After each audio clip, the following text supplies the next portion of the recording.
안녕하세요. 자녀교육 정보 채널 드림맘입니다. 오늘은 아이의 자존감을 세워줄 수 있는 3가지 방법에 대해서 얘기를 해보려고 해요. 아이를 키울 때 참 행복한 점도 많지만 또 고통스럽고 힘든 그런 일도 많잖아요. 그 중에 하나가 아이가 자신감을 잃고서 아무것도 하려 하지 않을 때, 근데 이게 그냥 잠시 가다가 멈추겠지 생각을 하는데 시간이 가도 호전이 되지 않고 계속 아이가 수렁에 빠지는 것 같을 때 어떻게 도와줘야 될지 몰라서 당황스러울 때가 있잖아요. 그래서 오늘은 아이의 자존감을 세워줄 수 있는 3가지 방법에 대해서 얘기해 보려고 해요. 댓글에 많은 부분이 내 아이를 키우는 게 처음이어서 경험이 부족해서 실수를 많이 해요. 내가 부족해서 너무 미안해요 라는 말을 하는데요.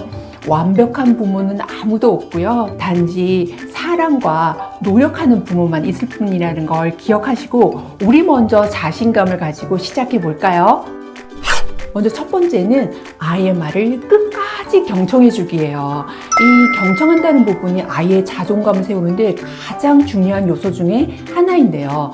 이게 쉬울 것 같죠? 근데 여러분, 우리 아이가 막 뭔가 고민을 얘기하고 있을 때 도중에 우리가 막 끼어들어서 뭔가 위로해 준답시고 충고하고 가르치려고 들면 오히려 아이가 더 짜증을 내면서 말을 안 하거나 화를 내는 경우 있지 않나요? 저도 이 부분을 잘 못해요. 항상 이 부분은 배워야 한다고 생각을 하는데 다른 건 다 잘하는 것 같은데 이거는 정말 직업상 제가 가르치기도 하고 컨설팅을 하다 보니 이런 습관들이 있더라고요.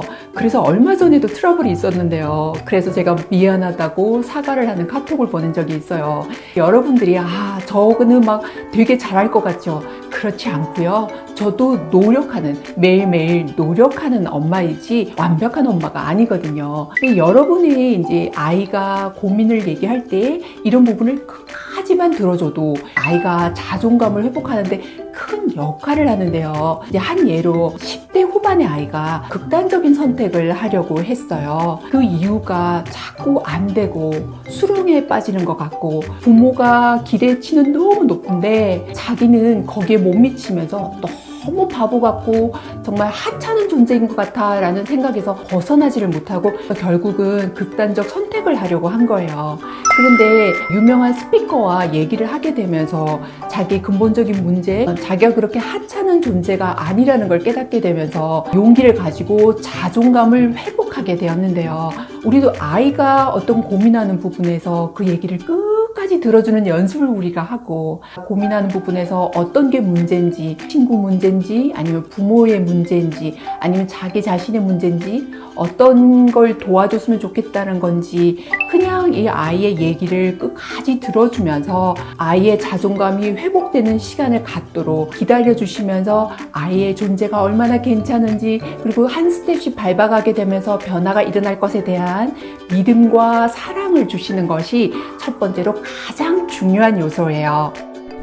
두 번째는 자신감 있는 자세인데요. 이렇게 자신감 있는 자세를 2분 정도만 취하는 걸로도 테스토스테론이라는 그런 어떤 좋은 긍정적인 호르몬이 20%나 증가를 하게 되고요. 그리고 스트레스 호르몬인 코르티졸이 22%나 감소를 하게 된대요.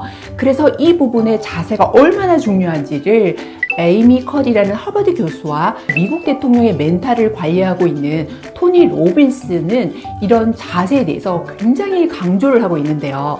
이런 자세라는 게 어려운 자세가 아니라 이렇게 원더우먼 자세 또는 슈퍼맨 자세 이런 파워 포지션을 얘기를 하는데요. 우리가 조바심을 내거나 또 뭔가 발표를 할 때 떨릴 때 시험 볼 때 또는 자신이 없는 누군가를 만날 때 이럴 때는 그 이전에 2분 또는 3분 동안 이런 파워 포지션 자세를 취하는 것만으로도 우리가 긍정적인 화학적 반응이 일어난다고 해요.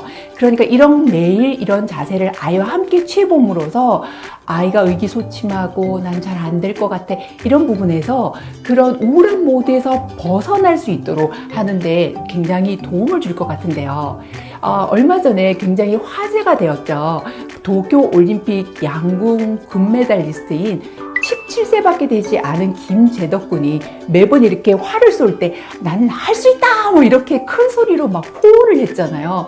그래서 세계적으로 되게 이목을 받았는데요. 이렇게 자기 암시도 되고 또 이것이 자신감으로 연결이 되어서 훨씬 더 집중을 하는데 좋더라라는 얘기를 했어요. 그래서 아이와 함께 이렇게 자신감 있는 자세를 취하는 것도 정말 중요할 것 같아요. 세 번째는 작은 것부터 이뤄내는, 그래서 성취감을 느끼도록 하는 그 과정인데요. 우리 애야 뭐 꿈은 크죠. 스카이대 갔으면, 의대 갔으면, 미국의 아이비리그 뭐 이런 마음들 굴뚝 같잖아요. 그런데 우리의 속마음을 아이가 알아버리면 부담스럽고 내가 너무 엄마의 기대에 못 미치는 초라한 존재야 라고 생각하면서 이런 슬럼프에서 더더욱이 헤어나기 어렵거든요.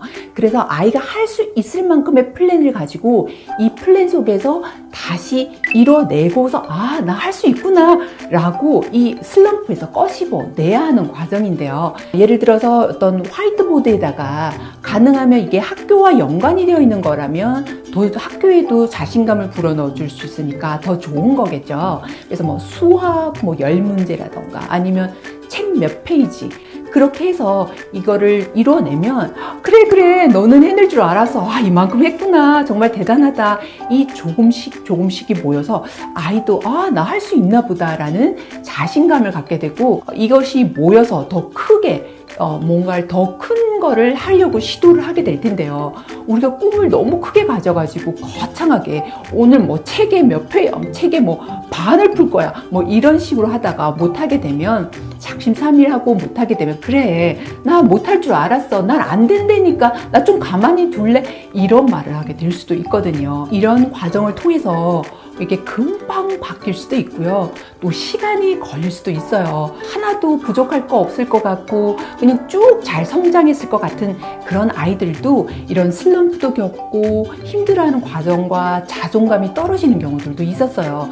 그런데 이럴 때에 제가 알려드리는 이 세 가지, 아이의 말을 끝까지 들어주기, 물론 잘 안 되더라도 뭔가 시행착오를 겪더라도 이 작업을 해보시고, 그리고 자신감 있는 자세, 작은 것부터 실천을 해서 성취감을 느낄 수 있도록, 그래서 할 수 있다라는 그런 용기를 가질 수 있도록 한다면 아이가 자존감을 높이고 그리고 꿈을 향해서 도전을 하게 되는 모습을 여러분은 보시게 될 거예요. 아이의 자존감을 높여주는 이 세 가지를 꼭 기억하시고요. 한번 실천해 보시는 건 어떨까요? 다음 시간에도 여러분에게 꼭 필요한 영상을 가지고 찾아올게요.